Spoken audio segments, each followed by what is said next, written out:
Acting करता था कभी तब छोटा था? बहुत छोटा था तो बहुत एक्टिंग, डांस बहुत अच्छा करता है। डांस भी अच्छा करता था और एक्टिंग भी अच्छा करता था। Good morning guys, this is Nikhil Bitle and welcome back to my YouTube channel. आप देख सकते हैं कि इस समय सुबह के 6:30 बजे और 7:30 बजे का मेरा कॉल टाइम है सर्जरी का। तो हम ये जानने की कोशिश करते हैं कि हर्निया होता क्या है। मैं जानबूझकर इसीलिए समझाना चाहता हूँ क्योंकि काफ़ी लोगों को हमारे यहाँ पे ये कन्फ्यूजन होती है। कुछ लोगों को लगता है कि hernia is an defect in reproductive organ, लेकिन ऐसा नहीं है। It's an actually abdominal defect, abdominal wall defect. जैसे कि हमारा ये पेट होता है, पेट के ऊपर एब्डोमिनल वॉल होती है, जिसके अंदर इंटेस्टाइन होती है, उसके ऊपर से एक वॉल की कवरिंग होती है। और हेवी लिफ्टिंग की वजह से या बहुत ज़्यादा कफिंग की वजह से या स्मोकिंग की वजह से या ड्रिंकिंग की वजह से, किसी भी इन पांचों में से किसी भी एक रीज़न की वजह से आपकी एब्डोमिनल वॉल वीक हो सकती है। या हो सकता है स्पाइसी खाने की वजह से। जैसे वो वॉल वीक हो जाती है, इसका मतलब उसकी थिकनेस जो है उस वॉल की कम हो जाती है, जिसकी वजह से उसके अंदर छोटा सा होल पैदा हो जाता है। जैसे पॉलीथीन के अंदर अगर होल पैदा हो जाएगा तो उसके अंदर का सामान बाहर आने लगेगा। तो इंटेस्टाइन बाहर प्रोट्रूड होता है, इंटेस्टाइन कम्स आउटसाइड। 2 सेंटीमीटर का मेरा डिफेक्ट था, इतना सा। बट अगर उसके ऊपर ध्यान नहीं दिया गया या हम लोग रोज़मर्रा की ज़िंदगी में कभी कुछ हेवी ऑब्जेक्ट्स उठा लिए या जिम चले गए, तो ऑब्वियसली विदाउट जिम तो मेरी लाइफ हो नहीं सकती। तो वो 2 सेंटीमीटर का डिफेक्ट 3 सेंटीमीटर का होगा, 4 सेंटीमीटर का होगा। वो छेद जो है वो बड़ा होगा, उसमें से ज़्यादा इंटेस्टाइन बाहर आएगा। मेल्स में इंग्वाइनल कैनल होता है, 2 कैनल्स होते हैं नीचे जाते हैं, जो उस कैनल के अंदर वो इंटेस्टाइन आ जाता है, जो वक्त के साथ साथ नीचे नीचे नीचे जा सकता है और फिर आपको वो तकलीफ हो सकती है जिसके बारे में आपको पता है। तो मैंने सर को खुद ही बोला था कि सबसे पहले मेरा नंबर लगाइए, so that allow me to be the opening batsman. जल्दी से सबसे पहली सर्जरी मेरी हो जाए तो अच्छा होगा, क्योंकि हर्निया में यूजुअली ऐसा होता है कि इन्फेक्शन होने के चांसेस होते हैं। बिल्कुल इन्फेक्शन ना हो तो इक्विपमेंट्स भी साफ हो, शुरू में ही सबसे पहले ऑपरेशन मेरा ही हो जाए। और सर को भी अच्छा लगा, तो I am just ready, no tension nothing. All of you wish me well और मिलते हैं 2 घंटे बाद जब सर्जरी हो जाएगी। I will be here.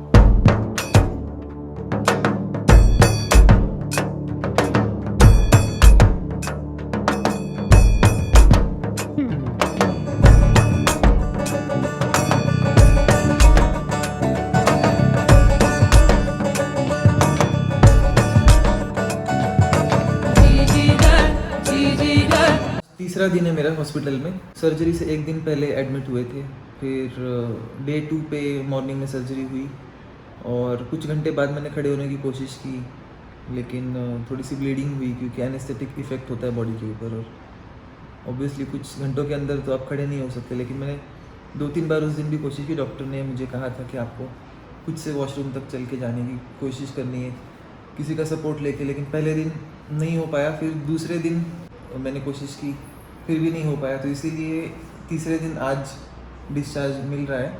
अभी भी आई एम नॉट श्योर कि खड़े होकर चल सकता हूँ कि नहीं, क्योंकि एनर्जी आने में टाइम लग रहा है थोड़ा सा, ओपन सर्जरी है। और सर के साथ बहुत ही अच्छा एक्सपीरियंस रहा। हॉस्पिटल का मेरे को बहुत ही अच्छा एक्सपीरियंस लगा, क्योंकि सबसे इम्पोर्टेंट यहाँ का स्टाफ बहुत ही अच्छा है। सफाई कर्मचारी हो, हेल्थ स्टाफ हो, सपोर्ट स्टाफ हो, सिक्योरिटी और प्रोफेशनलिज्म है सबके अंदर यहाँ पे बहुत। और टाइम टू टाइम हर चीज़ की क्लीनिंग, हाइजीन बहुत बेहद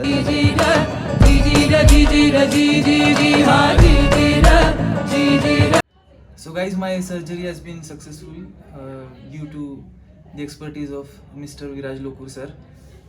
Before coming here, I had 2 thoughts about how my surgery would go, because I was in Mumbai and people mostly recommended me that go in big urban centers to get your surgery done. But I really was looking for an expert, and there is nobody better than sir, because a lot of my friends, I asked them about the surgery.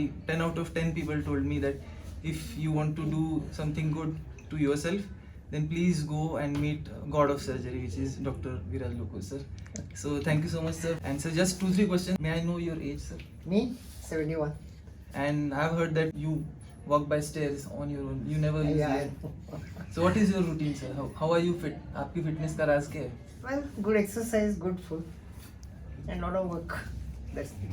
क्योंकि sir का routine morning से ऐसे start होता है, like right from the 7 major surgeries, minor surgeries, and then after rounds and everything. So this is really commendable, sir. You really inspired me. In fact, me and my father, we are always speaking about it. You're always welcome. Thank you so much, sir. Sure.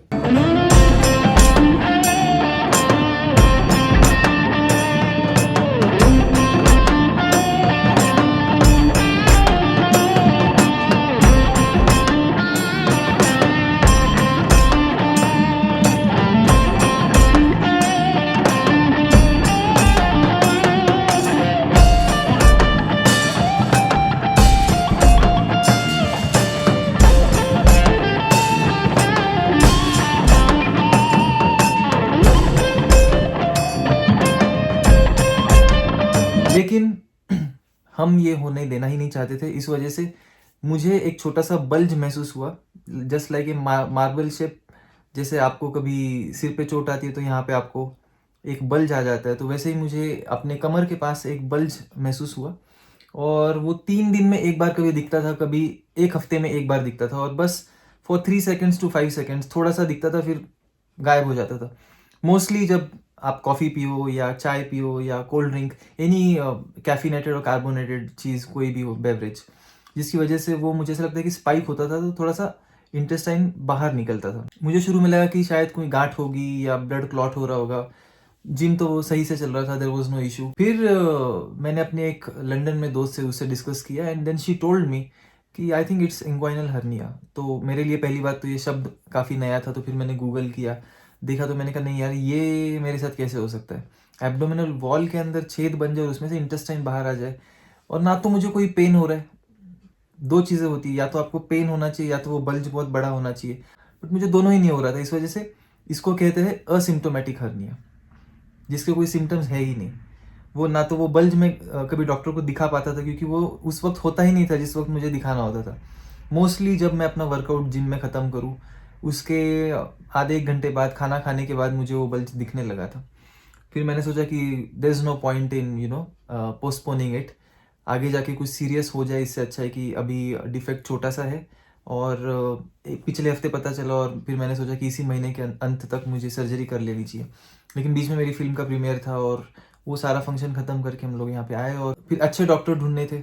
Because Miraj को 3 चीज़ों के लिए बहुत famous कहा जाता है ना। Miraj is called 3D। 1D is for doctor, second is for donkey's, and third is I think for dust. हमारे टाइम पे ये जोक चलता था जब 2011-12 में, जब हम लोग यहाँ पे रहते थे।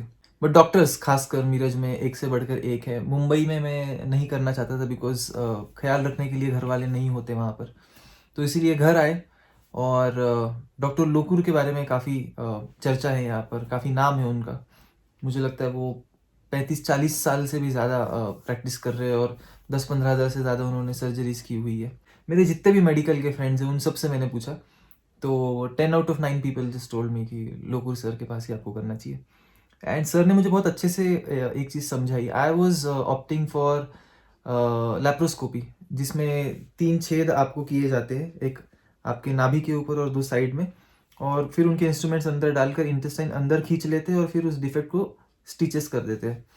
तो वो मुझे लगा कि मोस्टली ईजी होगा, बट मेरी एक सर्जिकल हिस्ट्री रही है। मेरा 2011 में एपेंडिकुलर एब्सेस हो चुका था, अपेंडिक्स फट चुका था, इस वजह से वर्टिकल इंसीजन था 15 सेंटीमीटर्स का, 8-9 टाँके उस वक्त पड़े थे। तो डॉक्टर ने कहा कि मैं नहीं चाहता कि प्रीवियस सर्जिकल एरिया को छुआ जाए, क्योंकि मेरे इंस्ट्रूमेंट्स फ्रीली मूव नहीं कर पाएंगे, और अगर मैं कोशिश भी करता हूँ तो शायद उसमें मैं अच्छा रिजल्ट ना दे पाऊँ, which was is honesty.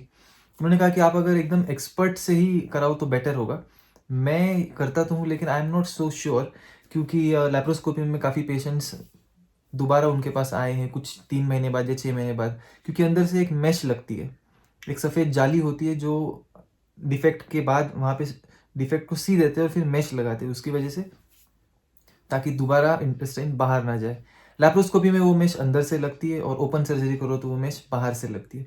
Open के फ़ायदे काफ़ी ज़्यादा है, क्योंकि आप अच्छे से किसी चीज़ को ओपन करके प्रॉपर स्टिच देके और फिर मैश लगे, दोनों में ही results could be better, but it depends on the surgeon also.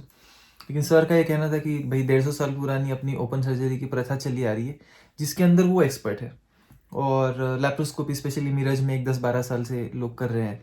तो उनका कहना यही था कि मेरी लाइफस्टाइल के हिसाब से, जैसे कि मैं एक्टर हूँ, आगे जाके मैं काफ़ी ज़्यादा हेवी लिफ्टिंग करने वाला हूँ, तो हमेशा अगर अंदर से मेश होगा तो it will always keep on disturbing the abdominal wall, और फिर वहाँ की मेश अगर वो निकल जाती है, स्ट्रैंगुलेट हो जाती है, तो दोबारा उसको निकालने के लिए एक सर्जरी जिसको रीऑकरेंस कुछ कहते हैं। ओपन सर्जरीज में भी ये हो सकता है अगर ठीक से ख्याल ना रखा जाए तो, विच मीन्स कि सर्जरी के 3 महीने तक मैं होम एक्सरसाइजेस भी नहीं कर सकता और 6 महीने तक मैं जिम नहीं जा सकता, और जिम जाने के बाद भी बहुत धीरे धीरे I have to lift the weights, because again दूसरी तरफ हर्निया नहीं होना चाहिए, बिकॉज एक बार हुआ है तो maybe your wall is still there, weak है या स्ट्रांग है, आप कोई जरिया नहीं है नापने के लिए, so you have to be sure कि आपको 6 महीने हो चुके हैं और आप अच्छा डाइट ले रहे हो। इस वजह से मैं घर पे हूँ और बेस्ट ट्रीटमेंट घर पे ही होती है, मम्मी के हाथ का खाना, और बहुत रिलीजियसली हमने फॉलो किया। 30-40 दिन आज हो गए सर्जरी को, और not a single day that I have missed eating green leafy vegetable, और बाहर का कुछ भी नहीं खा रहा हूँ, जैसे पैकेज्ड फूड बिल्कुल ही नहीं। नॉनवेज में 4-5 महीने पहले से छोड़ चुका हूँ, और ऑब्वियसली यू कैन ड्रिंक वैसे भी नहीं, और कोल्ड ड्रिंक्स भी नहीं, और रेड बुल भी नहीं, कुछ भी नहीं कर सकते। मैं तो पैकेज्ड होता है इसलिए मैं जूस भी नहीं पी रहा हूँ, तो एवरीथिंग नेचुरल, और ज़्यादा से ज़्यादा रेस्ट, क्योंकि घाव भरने में बहुत टाइम लगता है। इसमें वीडियो बनाने का मकसद सिर्फ यही था कि बॉयज़ में ये काफ़ी कॉमन है, और इससे बचने का तरीका क्या है। अगर ये तो मैंने आपको खैर बता दिया कि हो जाए तो क्या कर सकते हैं, लेकिन ना हो इसके लिए आप ये कर सकते हो कि प्लैंक की एक्सरसाइज करो। जो प्लैंक की एक्सरसाइज होती है आप गूगल कर लीजिए, प्लैंक की एक्सरसाइज करने से एब्डोमिनल वॉल काफ़ी स्ट्रांग हो जाती है। एंड अवॉइड स्मोकिंग, अगर कोई करता है तो, मैं नहीं करता था फिर भी मेरे साथ हो गया। खैर डॉक्टर ने मुझे कहा कि मुझे इसीलिए भी हुआ है क्योंकि कुछ लोगों को बचपन से ही एब्डोमेन में छोटा सा होल होता है, जो कि बड़े होने के बाद प्रोट्रूड हो जाता है, इंटेस्टाइन होल बड़ा होने के वजह से, क्योंकि बिलो द एज ऑफ 35 और 30 ये नहीं होना चाहिए, और हेवी लिफ्टिंग की वजह से। तो सर कह रहे थे कि आई डोंट थिंक सो, कि क्योंकि फिर हर कोई जो जिम जाता है उसको ये होना चाहिए था, बट 100 में से 1-2 ही ऐसे होते हैं जिनको ये होता है। So maybe it was written in the destiny, और ये हुआ। आगे जाके नेक्स्ट टाइम ना हो, I hope this is my last surgery. But to get back on the point, don't smoke, don't drink, plank की एक्सरसाइज करिए। हो सके अगर जिम में जा रहे हो, हेवी लिफ्टिंग कर रहे हो, तो सपोर्टर जरूर पहनिए, एब्डोमिनल बेल्ट जरूर पहनिए। पेट के लिए जो बेल्ट होता है, जो बैक सपोर्ट होता है, वो बिना यूज किए कभी भी एक्सरसाइज मत कीजिए। मेरी गलती ये हो गई कि मैं वो नहीं पहनता था, क्योंकि मुझे ऐसा लगता था कि बैक सपोर्ट की मुझे जरूरत नहीं है, मैं उतना हेवी लिफ्ट नहीं कर रहा हूँ, ना मैं कर रहा था जितना कि मैं पहले करता था लॉकडाउन के टाइम पे। So, for example, if I used to lift 35 kgs, so I was lifting around 15-17, तो almost आधा। तो इसलिए मैं एक्सपेक्ट नहीं कर रहा था कि कुछ मैं ज़्यादा अपनी कैपेसिटी से कर रहा हूँ, बट यू नेवर नो आपकी कंडीशन किस समय कैसी होती है। That's why please take care. इस वीडियो बनाने का मकसद सिर्फ यही था कि और किसी के साथ ना हो, क्योंकि कोई भी सर्जरी छोटी या बड़ी बहुत भयंकर होती है और बहुत ज़्यादा पेन होता है, और एक ज़िंदगी का एक प्राइम टाइम जिसका चल रहा होता है, उससे 3 से 6 महीना आपका चला जाए, इसमें से भी बाहर आ जाएंगे। आप सबकी दुआ है। तो अगर ये वीडियो आपको अच्छा लगा तो like, comment, share and subscribe to my YouTube channel. Thanks for watching.